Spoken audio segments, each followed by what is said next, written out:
EMI calculator है, इसमें आप कोई भी रेंज पास करोगे ईयर्स में, कोई अमाउंट पास करोगे, कोई इंटरेस्ट रेट पर पास करोगे, उसके बेस पे आप कैलकुलेट कर लोगे कि कितना ईएमआई आपका बनता है।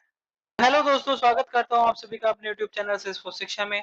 आज हम ईएमआई कैलकुलेटर बनाने वाले हैं फ्लो का यूज करके, स्क्रीन फ्लो का यूज करके, जिसमें हम स्लाइडर एलिमेंट को यूज करेंगे। तो फ्लो को आपको ओपन कर लेना है, यहाँ पे फ्लो टाइप करके सेटअप पर जाकर, देन आप यहाँ से न्यू फ्लो क्लिक करोगे। देन यहाँ पे आप स्टार्ट फ्रॉम स्क्रैच करके नेक्स्ट करोगे, क्रिएट करोगे। तो यहाँ पे हम स्क्रीन ऐड करेंगे। सबसे पहले स्क्रीन को हम लेबल दे देते हैं कैलकुलेटर स्क्रीन, ठीक है, और या फिर ईएमआई कैलकुलेटर, ठीक है। ईएमआई कैलकुलेटर हम इसको नाम दे देते हैं।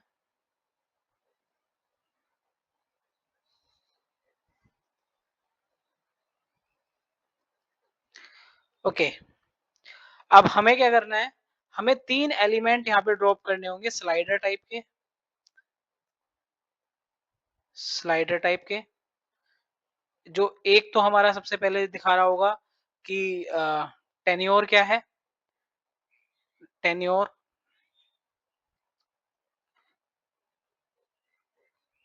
टेन्योर, ठीक है। इसका लेवल आप रख लोगे टेन्योर ब्रैकेट में ईयर्स में हमारा यहाँ पे पास होगा, यानी कि कितने साल के लिए आप अपना जो ये लोन है वो लेने वाले हो। रेंज आप रखोगे यहाँ पे मैक्सिमम 40, मिनिमम 1, और स्लाइडर साइज अभी हम कुछ नहीं रखते हैं, ठीक है। स्लाइडर साइज बेसिकली कंट्रोल करता है जो साइज है हमारे स्लाइडर का। Enter one of this value, x small x medium, या फिर देखो मैं आपको दिखा देता हूँ। जैसे अभी ये पूरी स्क्रीन पे आ रहा है, चलो इसको मीडियम कर देते हैं। तो मीडियम जब आप करोगे तो ये अब आपका यहाँ तक आना शुरू हो गया, ठीक है। स्टेप हम 1 ही रखेंगे कि जब मैं स्लाइड करूँ तो एक एक करके मेरा नंबर इंक्रीज होता रहे, ठीक है। सेकंड स्लाइडर हम ड्रैग करेंगे, ये रहेगा आपका लोन अमाउंट,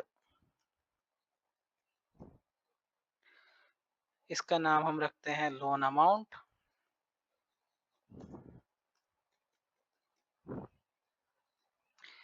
मैक्सिमम रेंज इसकी हम रख देते हैं 30 लाख,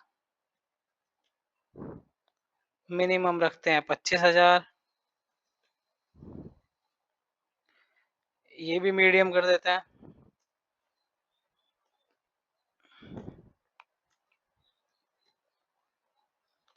स्टेप साइज इसका हम रखते हैं 10,000, कि 10,000 करके वो इंक्रीज होता रहे, ठीक है। एक और स्लाइडर यूज करेंगे, इसका नाम हम रखते हैं इंटरेस्ट रेट।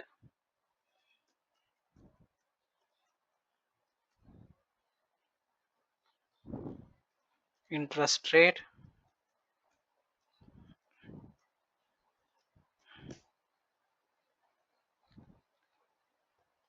तो मैक्सिमम रखते हैं 30 एंड मिनिमम 0 रखते हैं। स्टेप साइज इसका 0.1, ठीक है। ओके, इसको डन करते हैं। इसका फुटर मैं थोड़ा सा चेंज कर देता हूँ। फुटर में मुझे पॉज का बटन नहीं चाहिए, तो मैं हाइड कर देता हूँ पॉज को। प्रीवियस भी नहीं चाहिए मुझे, और इस फिनिश को हम कस्टम कर देते हैं, कैलकुलेट इसका हम नाम रख देते हैं, ठीक है। अब ये सारी वैल्यू देखो, फॉर्मूला तो मैं यहाँ से भी बना सकता हूँ, फॉर्मूला हम फ्लो के अंदर भी क्रिएट कर सकते हैं, बट इसमें पावर फंक्शन का यूज होता है ईएमआई कैलकुलेट करने में। तो वो पावर फंक्शन हमारा अभी इसमें सपोर्ट नहीं करता है, ठीक है, फ्लो के अंदर। तो हम क्या करेंगे, ये सारी वैल्यूज मैं पास करूंगा एपेक्स में, और एपेक्स से मैं क्या करूंगा, वैल्यू रिटर्न करूंगा ईएमआई कैलकुलेट करने के बाद, और उसको हम डिस्प्ले कर देंगे अपने स्क्रीन पे। तो एक बार मैं एपेक्स क्लास आपको दिखा देता हूँ। एपेक्स क्लास बनाते हैं चल के, इसको मीडियम कर देते हैं।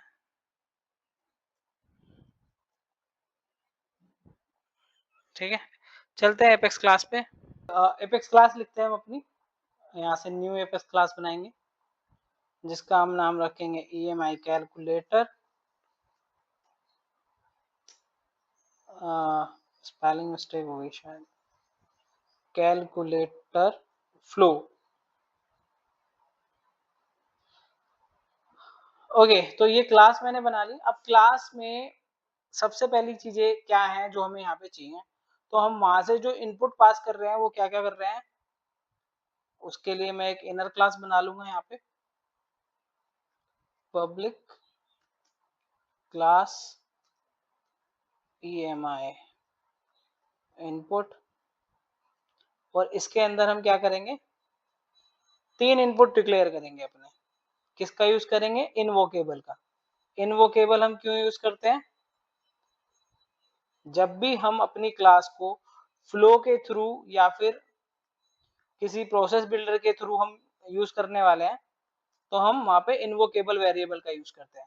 और इनवोकेबल वेरिएबल में हमें क्या डिक्लेयर करना होता है, एक लेबल वहां पे पास करना होता है, जिससे कि मैं आइडेंटिफाई कर सकूं कि ये लेबल कौन से इनपुट का है मेरा। तो मैं यहाँ पे प्रिंसिपल अमाउंट या लोन अमाउंट मैं यहाँ पे पास कर दूंगा। तो ये मैंने एक इनवोकेबल वेरिएबल बनाया है। ये मैं किसके लिए बनाया है, पब्लिक, डेसिमल में ले लेते हैं, प्रिंसिपल। ठीक है, तो प्रिंसिपल अमाउंट के लिए मैंने यहाँ पे इनवोकेबल वेरिएबल बना लिया। सिमिलरली ये इनपुट मेरे कहाँ से आएंगे, मेरे पास फ्लो से आएंगे। सिमिलरली हम बना लेंगे किसका, एनुअल इंटरेस्ट रेट का, क्योंकि वहां से तो एनुअल ही आ रहा है मेरे पास, एनुअल इंटरेस्ट रेट। इसमें हम पास कर देते हैं एनुअल इंटरेस्ट।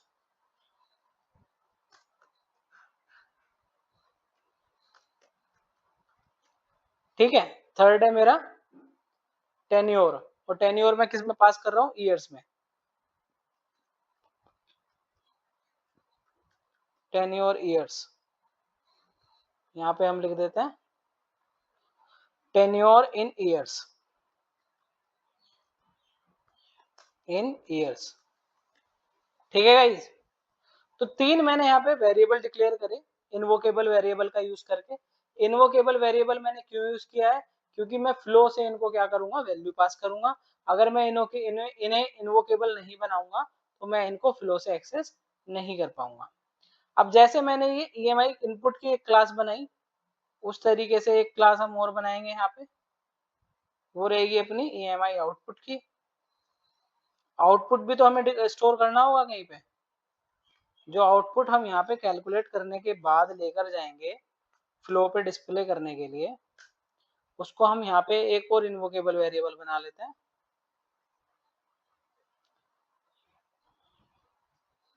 उसका नाम हम रखते हैं कैलकुलेटेड ईएमआई। कैलकुलेटेड ईएमआई हमारा वो वेरिएबल बन जाएगा जिसके अंदर हम अपनी ईएमआई पास करेंगे। ठीक है, अब ये दो हमने क्या बना लिया, इनर क्लास बनाई, इसके अंदर हमने अपने वेरिएबल बना लिए इनपुट के, और इसके अंदर मैंने बना लिया अपने आउटपुट का। अब हम एक मेथड बनाएंगे, इनवोकेबल मेथड, इनवोकेबल मेथड। सिमिलरली मेथड के लिए हम इनवोकेबल मेथड यूज करते हैं, इसमें भी हम लेबल पास कर देंगे। लेबल में हम अपनी वैल्यू रख देंगे, सपोज यही कैलकुलेटेड ईएमआई, ईएमआई हम कैलकुलेट कर रहे हैं। और अगर आप चाहो तो यहाँ पे डिस्क्रिप्शन भी पास कर सकते हो, तो we are calculating EMI from flow inputs कुछ भी रख सकते हो, मतलब कुछ भी रीजनेबल सा। ठीक है, तो ये अब हम मेथड डिक्लेयर करेंगे अपना पब्लिक स्टैटिक, जो इनपुट आप पास करोगे वो पैरामीटर में आप यहाँ पे यूज कर लोगे। ठीक है, इनपुट्स। ठीक है, अब आपने क्या करा, रिटर्न टाइप क्या रखा, जो आउटपुट आएगा आपका ये, और इन पैरामीटर इनपुट्स में ये जितने भी इनपुट वहां से आएंगे वो आपने यहाँ पे पैरामीटर में पास कर दिए। अब आप क्या करोगे, यहाँ पे इनिशियलाइज कर लोगे लिस्ट ऑफ EMI आउटपुट को,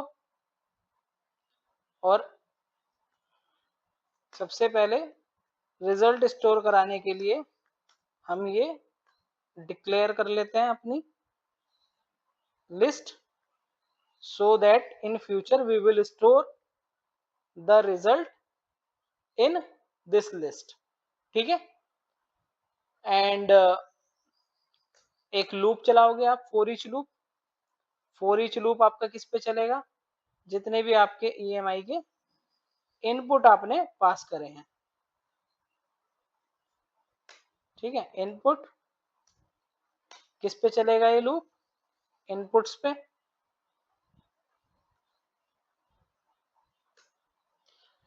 अब आप क्या करोगे, कन्वर्ट कर लोगे सबको डबल में। डबल में क्यों कन्वर्ट कर रहा हूं मैं, उसका रीजन है क्योंकि जो आपका पावर फंक्शन है वो डबल को ही क्या करता है, सपोर्ट करता है।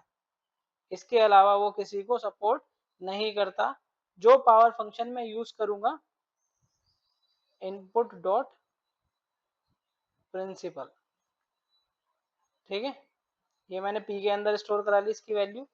बेसिकली सबको मैं डबल में क्या कर रहा हूँ, कन्वर्ट कर रहा हूँ। तो जो ये आपका पावर फंक्शन हम यूज करेंगे वो डबल पे चलता है, इसलिए मैं यहाँ पे ये चीज कर रहा हूँ। ये हो गया आपका एनुअल रेट, और ये हो गया आपका टेन्योर इन ईयर्स। ठीक है, इसको आप कर दोगे एनुअल इंटरेस्ट रेट, और इसको आप कर दोगे टेन्योर ईयर्स। ठीक है, अब आप क्या करोगे, सबसे पहले इसको आप मंथली में कन्वर्ट करोगे, किसको, रेट को और टेन्योर को। तो डबल, सपोज मैं एक वेरिएबल डिक्लेयर कर लूंगा यहाँ पे, और मैं क्या करूंगा, अपने एनुअल रेट को यहाँ पे डिवाइड करूंगा 12 से, देन डिवाइड करूंगा 100 से। क्या कर रहा हूं मैं, इसको कन्वर्ट कर रहा हूँ मंथली इंटरेस्ट रेट में, क्योंकि वो पॉइंट हट जाएगा, इसलिए मैं यहाँ पे 100 से भी उसको डिवाइड कर रहा हूँ। Monthly interest rate. सिमिलरली आप क्या करोगे, एक और डबल यहाँ पे लोगे। इस बार आप क्या करोगे, जो आपका टेन्योर है उसको आप इंटीजर में कन्वर्ट कर लेते हैं, क्योंकि टेन्योर हमारा कभी भी वैल्यू जो है उसकी हमारी डेसिमल में होगी नहीं, और टेन्योर ईयर्स जो में जो वैल्यू पड़ी होगी उसको मैं क्या करूंगा, मंथ में कन्वर्ट करने के लिए 12 से उसको इनटू कर दूंगा। ठीक है, तो ये क्या करा मैंने, कन्वर्ट कर लिया दोनों को मंथली। ठीक है, देन आप क्या करोगे, डबल EMI जो है आपकी, डबल EMI कैलकुलेट करनी है अभी फाइनली हमें। तो इसको इनिशियली हम ले लेंगे, सॉरी डिक्लेयर कर लेंगे यहाँ पे, और चेक करेंगे कि अगर मेरा किसी केस में ऐसा है कि भाई रेट ऑफ इंटरेस्ट 0 है, तो उस केस में तो मेरा EMI डायरेक्टली हो जाएगा प्रिंसिपल डिवाइडेड बाय टेन्योर। ठीक है, P डिवाइडेड बाय N, अगर मेरा ROI 0 है। ठीक है, बट अगर ROI 0 नहीं है तो अब इसमें आप क्या करोगे, फैक्टर निकाल लोगे सबसे पहले। देखो ये फैक्ट स्टैंडर्ड उसका फॉर्मूला है, आप इसको गूगल पे पढ़ सकते हो पहले। देन आप इसको यूज कर सकते हो। इसमें आप पावर फंक्शन का यूज करोगे, 1 प्लस जो भी आपने रेट निकाला है और टेन्योर आप इसमें पास कर दोगे, तो इससे आपका फैक्टर निकल जाएगा। देन ईएमआई कैलकुलेट करने के लिए आपको क्या करना होगा, P into R into factor, इसको डिवाइड कर दोगे फैक्टर -1 से। ठीक है, तो ये ईएमआई कैलकुलेशन का फॉर्मूला है जो हम यहाँ पे यूज कर रहे हैं। इसके बाद आप क्या करोगे, ईएमआई आउटपुट। अब आउटपुट को हमें क्या करना है, स्टोर करना है, तो इसका एक इंस्टेंस बना लोगे, सपोज आउटपुट के नाम से, new EMI output. Output store करने के लिए आप क्या करोगे, आउटपुट से एक्सेस करोगे उस वेरिएबल को जो आपने डिक्लेयर करा था इसके अंदर, क्या नाम था उसका, आउटपुट डॉट ईएमआई। कहाँ पे डिक्लेयर करा था, ये रहा। तो ईएमआई आउटपुट से उसको एक्सेस करोगे और उसके अंदर आप क्या करोगे, decimal dot value of, decimal में आप कन्वर्ट कर दोगे। और राउंड फंक्शन का भी हम इसमें यूज करेंगे, मैथ डॉट राउंड ऑफ करने के लिए किसको, जो भी हमारी ईएमआई ऊपर से कैलकुलेट होकर आई है वो हमने अपनी आउटपुट ईएमआई के अंदर डाल दी। अब ऊपर हमने एक लिस्ट डिक्लेयर करी थी रिजल्ट नाम की, इसमें आप क्या करोगे, ऐड करोगे किसको, आउटपुट को। अब आउटपुट जब आपने अपनी लिस्ट के अंदर यहाँ पे ऐड कर दिया, अब आप क्या करोगे, रिटर्न कर दोगे यहाँ पे रिजल्ट्स। तो रिजल्ट्स के अंदर आपका क्या आ गया, ईएमआई आ गया। एक बार गो थ्रू करेंगे क्लास को। हमने 3 वेरिएबल बनाए, आउटपुट के लिए एक वेरिएबल बनाया, एक मेथड लिखा कैलकुलेट ईएमआई, इसमें जितने भी इनपुट्स है उसके ऊपर लूप चलाया हमने। और हमने क्या करा, पहले उनको मंथली उसमें कन्वर्ट करा, ईएमआई में हमने चेक कराया रेट अगर 0 है तो ईएमआई कैसे निकलेगी, और 0 नहीं है तो ईएमआई कैसे निकलेगी। देन उसको आउटपुट में हमने स्टोर करा के रिजल्ट जो है हमने उसको रिटर्न कर दिया। ठीक है, अब हम चलते हैं अपने फ्लो पे। तो फ्लो अभी तक मैंने यूज सेव नहीं किया था, मैं इसको फ्लो सेव कर लेता हूँ, कैलकुलेटर।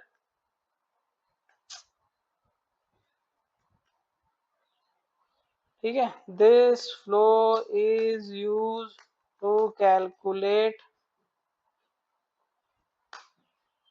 Tentative EMI. ठीक है, ये मैंने सेव कर लिया। अब मैं क्या करूंगा, एक्शन का यूज करूंगा यहाँ पे, क्योंकि हमें अपनी एपेक्स कॉल करनी है। और एक्शन में मैं क्या करूंगा गाइस, एपेक्स का यूज करेंगे हम।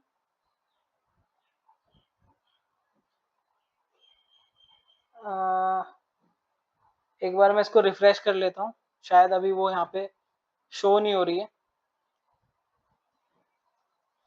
तो ये कैलकुलेट ईएमआई हमें वहां पे चाहिए, इसको मैं फ्री फॉर्म में कन्वर्ट कर लेता हूँ, वहाँ पे इजीली दिखता है ये सारी चीजें।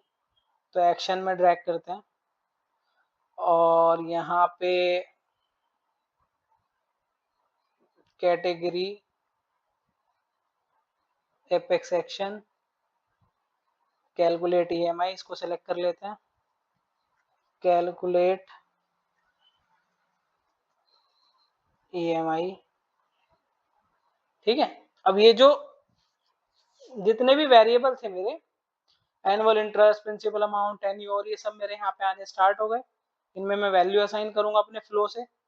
तो फ्लो में ईएमआई कैलकुलेटर, इंटरेस्ट की वैल्यू है तो इंटरेस्ट रेट पे हम जाएंगे, डॉट यहाँ पे वैल्यू, ये वैल्यू मैंने असाइन कर दी। सिमिलरली प्रिंसिपल, तो ईएमआई कैलकुलेटर पे जाएंगे, लोन अमाउंट पे जाएंगे, डॉट वैल्यू पे जाएंगे। टेन्योर, टेन्योर के लिए ईएमआई कैलकुलेटर पे जाएंगे, टेन्योर पे जाएंगे, वैल्यू असाइन कर देंगे। अब ये सारी वैल्यू मैंने फ्लो से पास कर दी अपनी एपेक्स को। अब वो जो वहां से रिजल्ट आएगा रिटर्न होके, उस रिजल्ट को भी तो मुझे कहीं स्टोर करना होगा। मैनुअली असाइन वेरिएबल, एक असाइन में यहाँ पे वेरिएबल करूंगा।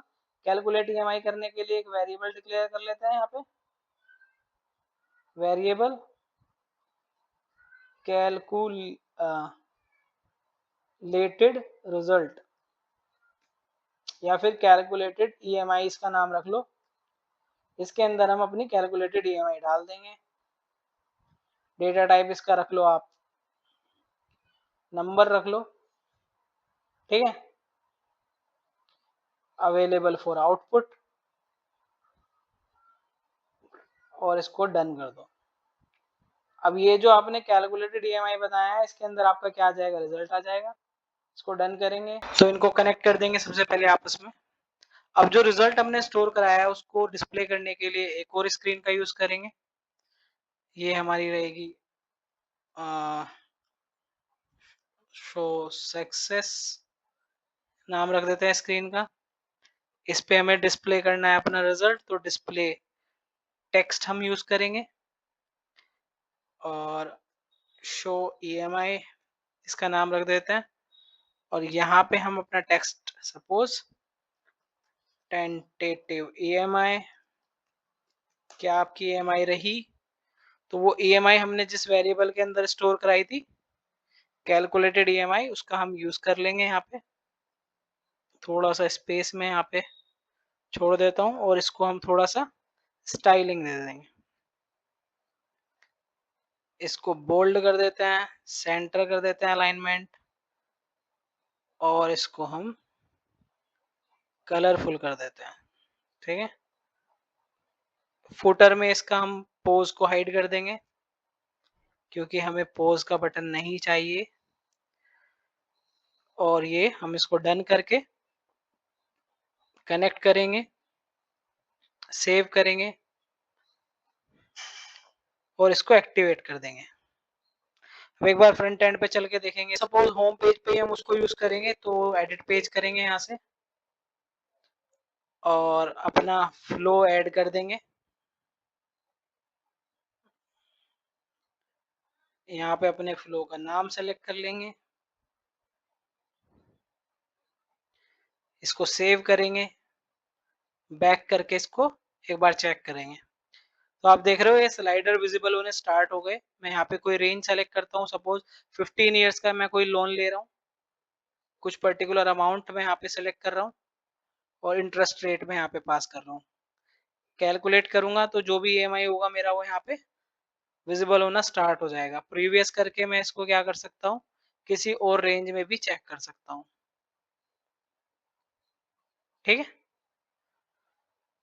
और अगर मैं इसको फिनिश करता हूँ, तो वो मेरे रिफ्रेश कर देगा स्लाइडर के सारे इनपुट्स को। तो उम्मीद करता हूँ वीडियो पसंद आया होगा। इस तरीके के और वीडियोस देखने के लिए बने रहिए मेरे साथ इस चैनल पे। Do subscribe my channel. Thank you for watching.